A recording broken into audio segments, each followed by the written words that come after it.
Hello guys, আজ আমি তোমাদের সঙ্গে নিয়ে চলে এসেছি শাহি পনিরের রেসিপি। তো শাহি পনির বানাতে গেলে এখানে আমি কিন্তু প্রথমেই পেঁয়াজ, লঙ্কা, টমেটো, গোটা গরম মশলা আর আদা, রসুন আর এদিকে কিন্তু নিয়ে নিয়েছিলাম কাজু। এগুলো ভালোভাবে ভেজে নিয়েছিলাম আর পনিরগুলো কিন্তু আগে থেকেই কেটে নিয়েছিলাম। মা কিন্তু আমাদের পাশে দাঁড়িয়ে দাঁড়িয়ে এখানে ঘুগনি বানাচ্ছে আর এদিকে দেখো পনিরগুলো অলরেডি ভাজা হয়ে গিয়েছে আর এগুলোও কিন্তু ভালোভাবে নাড়াচাড়া করে নিয়েছিলাম।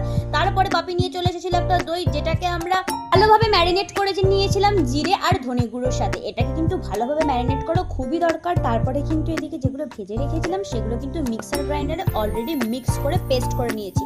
আর এইদিকে কড়াই কিন্তু সামান্য অল্প পরিমাণে তেল দিয়ে দিয়েছি, তারপরে দিয়ে দিয়েছিলাম ওই পেস্টটা। ওটা একটু ভালোভাবে ফুটিয়ে নেওয়ার পর টক দই দিয়ে দিয়েছিলাম আর তারপরে আগে থেকে ভেজে রাখা পনিরগুলোও কিন্তু দিয়ে দিলাম। একটুক্ষণ ভালোভাবে নাড়িয়ে চাড়িয়ে রেখে দেখো এদিকে কিন্তু আমাদের গরম গরম শাহি পনির একদম রেডি। গরম গরম পরোটার সাথে সার্ভ করুন, জাস্ট অসম।